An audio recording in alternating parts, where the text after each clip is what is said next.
হযরত আলী রাদিয়াল্লাহু তাআলা আনহু ফজরের নামাজ আদায় করার জন্য মসজিদে গেলেন। এদিকে হযরত ফাতেমা রাদিয়াল্লাহু তাআলা আনহা অত্যন্ত জ্বর থাকা অবস্থায় ঘরের সমস্ত কাজ শেষ করেছেন। আলী রাদিয়াল্লাহু তাআলা আনহু মসজিদ থেকে এসে দেখলেন ফাতেমা কাঁদছেন। তিনি প্রশ্ন করলেন, ফাতেমা, তুমি কাঁদছো কেন? ফাতেমা রাদিয়াল্লাহু তাআলা আনহা কোনো উত্তর না দিয়ে তখনও আরো জোরে জোরে কাঁদতে লাগলেন। আলী রাদিয়াল্লাহু তাআলা আনহু কয়েকবার প্রশ্ন করার পর মা ফাতেমা কাঁদতে কাঁদতে বলল, আমি স্বপ্নের মধ্যে দেখেছি আমার আব্বাজান হযরত মুহাম্মদ সাল্লাল্লাহু আলাইহি ওয়াসাল্লাম আমার ঘরের মধ্যে ঢুকে কি যেন তালাশ করছেন। ঘর থেকে বের হওয়ার সময় আমি পেছন দিক থেকে আমার আব্বাজানকে ডাক দিলাম, ও আব্বাজান, আপনি কি তালাশ করছেন? আব্বাজান তখন বললেন, ও আমার ফাতিমা, আমি তো তোমাকেই তালাশ করছি, তোমাকে নিয়ে যাওয়ার জন্য।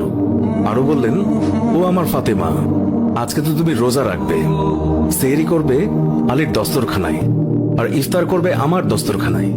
তখন হযরত আলী রাদিয়াল্লাহু তাআলা আনহু এই স্বপ্ন শোনার পর দুইজনে বুঝতে আর বাকি থাকলো না যে ফাতেমা ইন্তেকাল করবেন। দুজনে আরো জোরে জোরে কাঁদতে লাগলেন। এই সময়ের মধ্যে হযরত হাসান এবং হুসাইন রাদিয়াল্লাহু তাআলা আনহু এসে তারা জিজ্ঞাসা করলেন, আব্বাজান, আম্মাজান, আপনারা কেন কান্না করছেন? ফাতেমা রাদিয়াল্লাহু তাআলা আনহুর একটি অভ্যাস ছিল, যখন হাসান হুসাইন তাকে কোনো কাজে বিরক্ত করতেন তখন দুইজনকে নানাজানের কবরের কাছে যেতে বলতেন। আজকেও ফাতেমা বললেন, তোমরা দুই ভাই নানার কবরের কাছে যাও। কবরের নিকট যাওয়ার সাথে সাথে কবর থেকে আওয়াজ আসলো, ও আমার আদরের নাতিরা, এই মুহূর্তে তোমরা আমার কাছে কেন এসেছো? আমার কাছে তো সব সময় আসতে পারবে। এখন যাও, গিয়ে মায়ের চেহারার দিকে তাকিয়ে থাকো। আজকের পর তোমাদের আম্মাজানকে আর দেখতে পাবে না। এই কথা শোনার পর দুই ভাই কাঁদছেন এবং দৌড়াতে দৌড়াতে আম্মাজানের কাছে চলে গেল। গিয়ে আম্মাজানকে জিজ্ঞাসা করলেন, তোমরা দুইজন কেন কাঁদছো? বুঝেছি, নানাজান আমাদেরকে বলে দিয়েছেন যে আজকের দিনটি তোমার জন্য শেষ দিন। নানাজান তোমার চেহারার দিকে তাকিয়ে থাকার জন্য আমাদেরকে বলেছেন। বিকেলের দিকে হযরত ফাতেমা রাদিয়াল্লাহু তাআলা আনহা তার শরীর খারাপ হলো, তাকে বিছানায় শোয়ানো হলো। মা ফাতেমার মৃত্যুর পূর্বক্ষণে হযরত আলী রাদিয়াল্লাহু তাআলা আনহু তাকে তিনটি কথা বলেছেন। ও আলী, আমার প্রথম কথা হচ্ছে, যেদিন থেকে আমি আপনার ঘরে এসেছি ওই দিন থেকে আজ পর্যন্ত আমি আপনাকে অনেক কষ্ট দিয়েছি।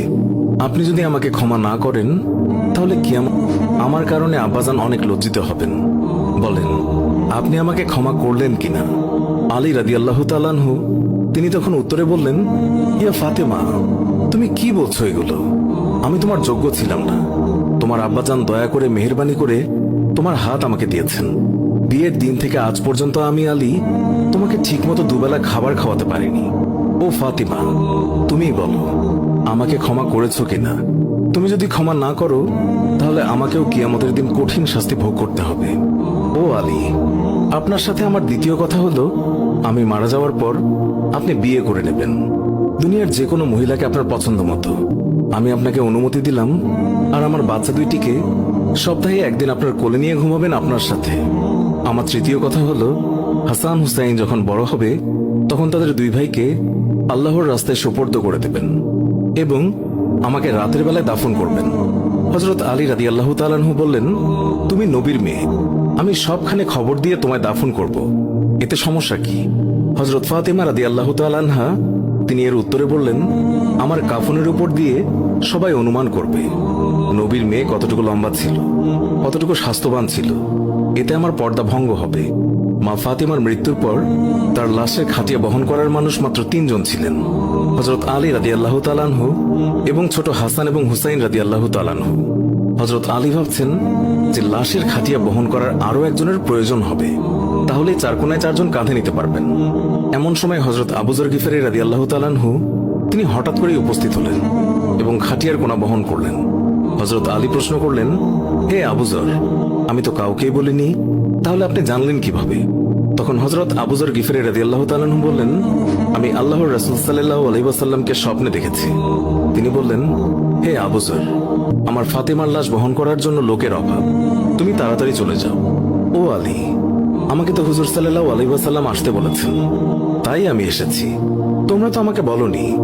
রাতে এসে রাসূলুল্লাহ সাল্লাল্লাহু আলাইহি ওয়াসাল্লাম তিনি স্বপ্নে বলে গিয়েছেন হযরত ফাতেমা রাদিয়াল্লাহু তাআলা আনহুকে যখন কবরে নামাচ্ছেন তখন হযরত আবু যর গিফারী রাদিয়াল্লাহু তাআলা আনহু কবরের কাছে গিয়ে কবরকে উদ্দেশ্য করে বললেন, হে কবর, তুই কি জানিস আজকে তোর মধ্যে কাকে রাখছি?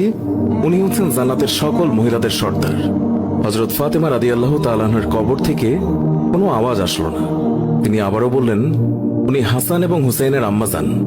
এবারও আগের মতো কোনো আওয়াজ আসলো না। তিনি আবার পুনরায় বললেন, উনি হচ্ছেন হযরত আলী রাদিয়াল্লাহু তাআলা আনহুর স্ত্রী। তারপরও কবর থেকে কোনো আওয়াজ আসলো না। তিনি আবার বললেন, এটি দুজাহানের বাদশার মেয়ে, খবরদার বেয়াদবি করবি না।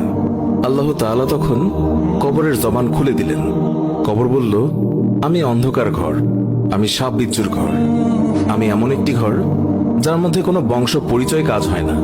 আমি দুজাহানের বাদশার মেয়েকে চিনি না, আমি হযরত আলীর স্ত্রীকে চিনি না, হাসান হুসাইনের আম্মাকেও চিনি না, আমি জান্নাতের মহিলাদের সর্দারনিকেও চিনি না। আমি শুধু চিনি ঈমান এবং আমল। আমার মধ্যে যদি কেউ ভালো আমল নিয়ে আসে, তাকে আমি কবরে জান্নাতের বিছানা বিছিয়ে দেব। আর যদি কেউ খারাপ আমল নিয়ে আসে, তাকে আমি কবরের দুই দিক থেকে এমন জোরে চাপ দেব যে হাড় মাংস মাটি সব একত্রে মিশিয়ে যাবে। আল্লাহু আকবার। মানুষ জন্মালে মৃত্যুবরণ করতেই হবে। মৃত্যু কখনো বলে কয়ে আসে না, মৃত্যু কখনো ধনী গরিব দেখে হয় না। প্রত্যেক মানুষকে মৃত্যুর স্বাদ গ্রহণ করতেই হবে।